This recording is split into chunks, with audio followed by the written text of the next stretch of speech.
अभी सीधे हमें जरा विदेश मंत्रालय की प्रेस कॉन्फ्रेंस में चलना होगा, उसके बाद फौरन लौट कर आते हैं। प्लीज बने रहिएगा सभी लोग। Quatra, we are also joined by Shri Manpreet Vora, High Commissioner of India to Australia, as well as Paramita Tripathi, Joint Secretary of the Ministry of External Affairs, looking after the Oceania Division. Sir, without further ado, may I hand over the floor to you. Thank you very much, and good evening to friends from the media. As you can see, we have just entered the hotel, straight touching down from Port Moresby in Papua New Guinea.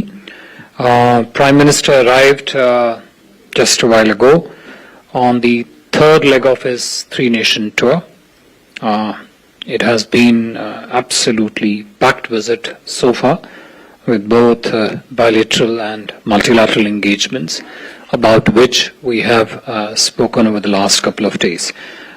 Just to share with you very briefly the sense of proceedings, the meetings, the discussions that happened between the Prime Minister of India and the 14 leaders of Pacific Island countries at the third India FIPIC summit, which was held in Port Moresby in Papua New Guinea.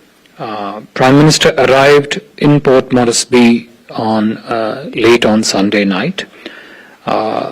This was the first ever visit by an Indian Prime Minister to Port Moresby, Papua New Guinea, and in a very special gesture, Prime Minister James Marape of Papua New Guinea received the Honourable Prime Minister at the airport. Prime Minister also received a 19-gun salute and a ceremonial guard of honour at the airport, besides a special traditional welcome reserved normally for the returning family members of that country was also accorded to the Honourable Prime Minister. And today, Prime Minister co-hosted with Prime Minister James Marape the third summit of the Forum for India-Pacific Island Cooperation, FIPIC. This is a unique platform that brings together India and 14 Pacific Island countries: Cook Islands, Fiji, Republic of Kiribati, Republic of Marshall Islands, Federated States of Micronesia, Niue, Republic of Nauru, Republic of Palau, Papua New Guinea, where the summit was held, Samoa, Solomon Islands, Tonga, Tuvalu, and Vanuatu. As you would all know and recall, FIPIC was launched in Fiji in 2014 during Prime Minister's visit to that country. It has helped deepen considerably our engagement, its scope, its breadth and its intensity with the PIC countries across various domains and as per priorities which are set by the FIPIC countries. Today's summit was an opportunity for the PIC leaders to share their views on regional priorities and interest and on engagements with India in their space. There was an overwhelming sense of goodwill towards India and appreciation about India's role and of its engagement in the region. Prime Minister's interventions have been already made available to you. Among other things, he launched the Sustainable Coastal and Ocean Research Institute, SCORI, that is housed in the University of South Pacific in Suva, Fiji, and is supported by NCCR, the National Centre for Coastal Research, Chennai.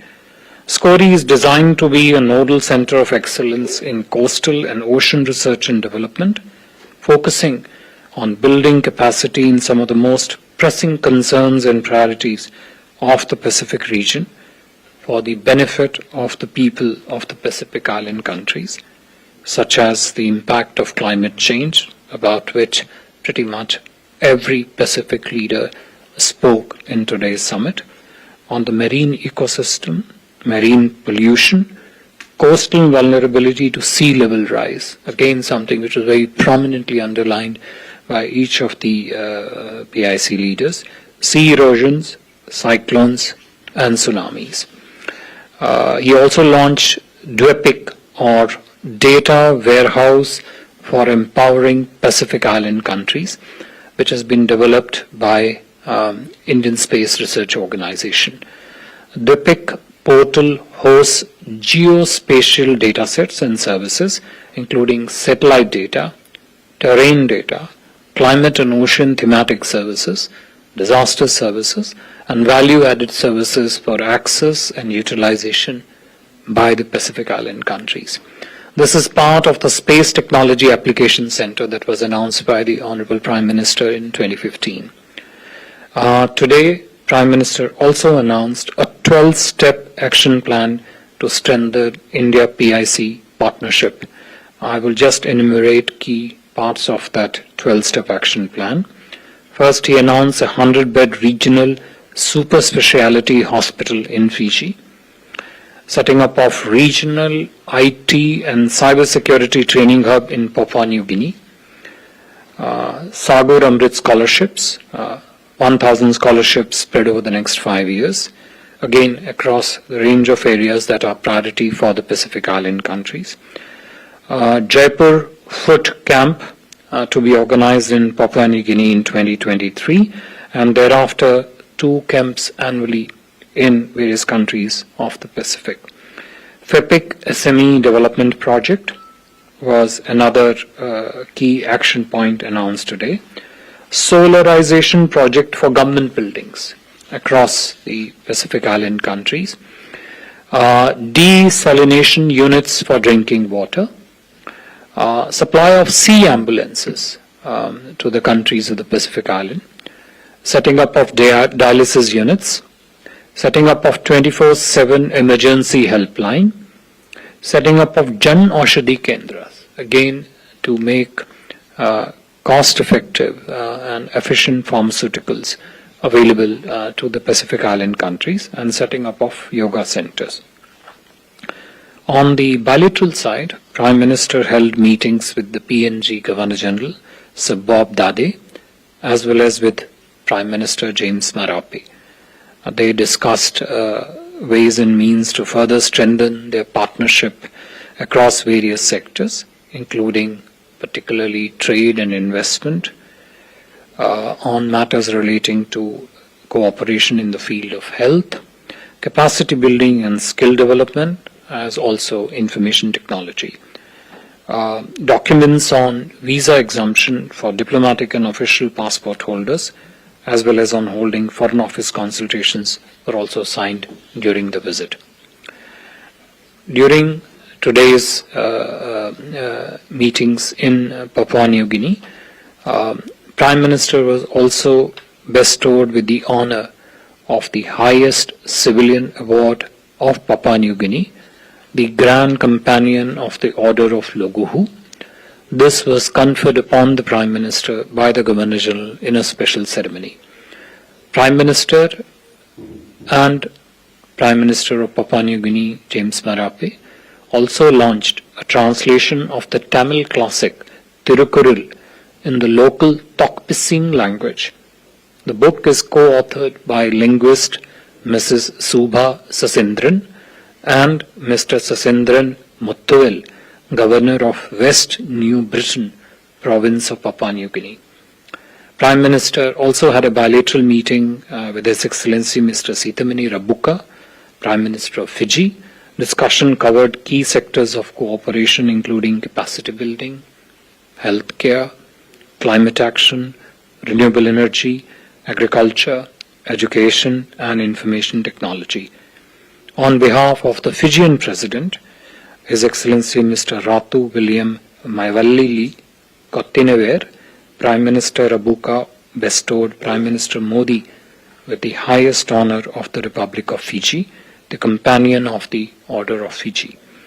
Prime Minister Modi thanked the government and the people of Fiji for this honor and dedicated it to the people of India and to the generations of Fiji Indian community who have played a key role in the special and enduring bond between the two countries. Prime Minister also held brief meetings with other PIC leaders who attended today's summit. On the sidelines of India FIPIC summit, Prime Minister also met with His Excellency Mr. Chris Hipkins, the Prime Minister of New Zealand. The two leaders discussed ongoing bilateral cooperation initiatives and agreed to expand cooperation in various sectors, including trade and commerce, education, information technology, tourism, culture, sports, and people-to-people ties. Before departure from Port Moresby, Honorable Prime Minister interacted with the alumni of the Indian Technical and Economic Cooperation training courses from across the Pacific Island countries. These included senior government officials, leading professionals, and community leaders who have received training in India under ITEC. Since the last FIPIC summit in 2015, India has trained close to 1,000 officials from all countries in this region. India has also sent experts on long-term deputation to agencies in these countries to assist them across various areas of economic activity. Prime Minister will be in Sydney till Wednesday evening. During this period, this is just to give you a bit of an outline of what lies ahead of Prime Minister's visit to Dutton. Prime Minister Albanese will also host a dinner for Prime Minister, and during his upcoming 2 days of stay, Honorable Prime Minister will meet leading CEOs and also address the Indian community here. We will share more and detailed information on his visit, on his various engagements during his stay in Sydney over the course of a couple of days. I would stop here. If there are questions, we'll try and answer them. Thank you. Thank you, sir. Before I open the floor for questions, ground rules, please introduce yourself and the organization that you represent. Yeah, Siddhant, let me open with you. Microphone, please. Hi, sir. Siddhant from Vion. How much is India's engagement with the Pacific countries important to India's vision? तो विदेश मंत्रालय की तरफ से ये press conference आप सीधे देख रहे थे और इसमें वो बता रहे थे कि किस तरह प्रधानमंत्री जब सिडनी पहुंचे उनका क्या क्या कार्यक्रम रहने वाला है और ऑस्ट्रेलिया को लेकर जो प्रधानमंत्री का जो वक्तव्य रहने वाला है उसमें क्या क्या बात रहेगी।